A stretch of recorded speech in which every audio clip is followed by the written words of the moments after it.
Welcome to department of Saidla GTCH Patna. ये Saidla department है।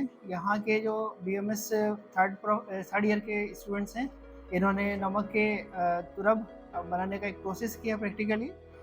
ये सैदला जो है ये फार्मेसी यूनानी का बहुत अच्छा और आला डिपार्टमेंट माना जाता है, क्योंकि जितनी तालीम हम हासिल करते हैं उसका मकसद क्या होता है, दवाओं का हुसूल और दवाओं की तरकीब और दवाओं के बारे में हमें इल्म हो कि हम कौन सी दवा किस तरह से फार्मेसी में तैयार कर सकते हैं।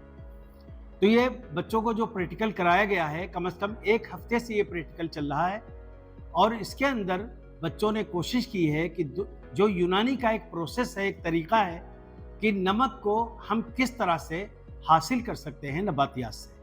तो अतिब्बा ने इस इस्तिलाह को अमले इक़ला के नाम से पेश किया है, जिसका मतलब है नमक हासिल करना, किसी चीज़ का खार हासिल करना, इसको अमले इक़ला कहते हैं। और नमक दुनिया में चूंकि कई टाइप्स के नमक पाए जाते हैं, समंदर से नमक मिलता है, पहाड़ों से नमक मिलता है, जिसको लाहौर में पहाड़ है, लाहौरी नमक से मंसूब किया जाता है, सेंधा नमक भी होता है। लेकिन ये चीज़ जो ये नमक हमने हासिल किया है, ये हमने मूली से हासिल किया, जिसको अमले यानी मूली, जिसको तुरब कहते हैं, नमक है तुरब, जिसको मूली से हमने हासिल किया। सबसे पहले इसका तरीका ये होता है कि इसमें मूली जो हम बाज़ार से ले आए थे, तकरीबन इसका वेट रहा होगा 3 किलो। इसको अच्छी तरह से साफ़ करके बारीक बारीक स्लाइस में काट दिया गया। काटने के बाद में इसको स्लाइस को धूप में रख के अच्छी तरह से सुखा लिया गया। जब ये इस प्रोसेस को सुखाने के प्रोसेस को 3 से 4 दिन का टाइम लगा। जबकि गर्मी का मौसम है, क्योंकि मूली में पानी की मिकदार ज़्यादा होती है, इसलिए इसको सुखाने में ज़्यादा टाइम लगा और मौसम ने साथ दिया, बारिश नहीं हुई। दूसरी चीज़ ये कि जब मूली के स्लाइस को हमने सुखा लिया, सुखाने के बाद में दूसरा स्टेप ये होता है कि उसको जला दिया जाए।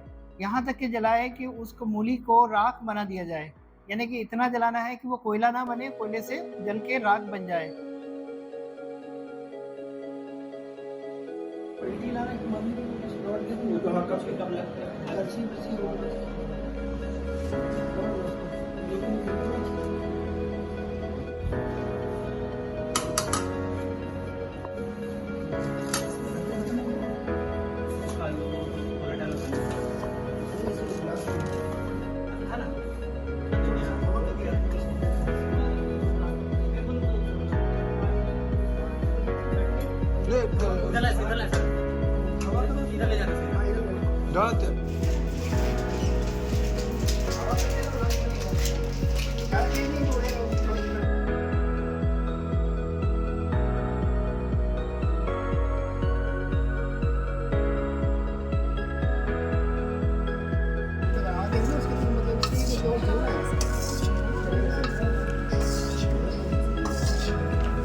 फिर उस राख को हमको पानी में घोलना है।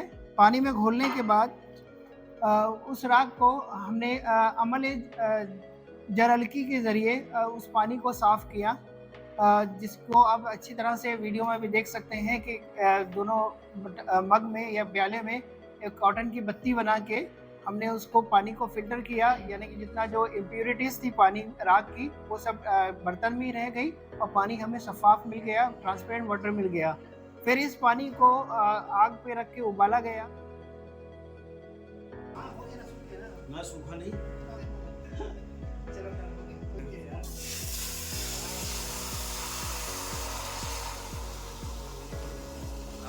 आप जल्दी हो जाएगा सर। आएगा।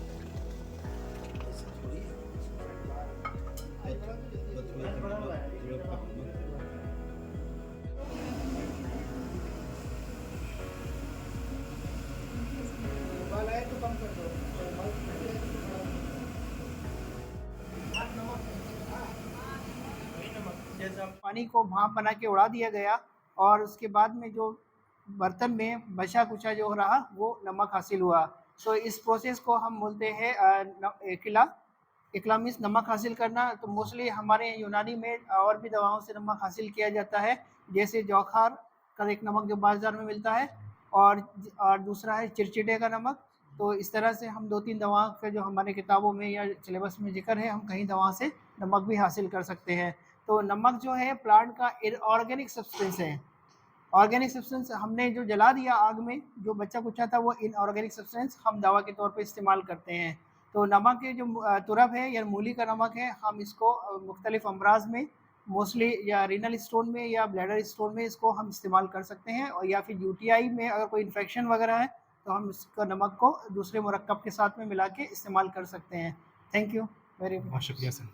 इस तरह से अतिब्बा ने बहुत सारे नमक निकालने के नबातियात से प्रोसेस और तरीके और मैकेनिज्म बयान किए हैं, जिनका हमारे बच्चों ने प्रोफेसर आपका यूसुफ अंसारी के सरपरस्ती में, तो ये इसमें हम भी शामिल थे, हमें बड़ी खुशी हुई।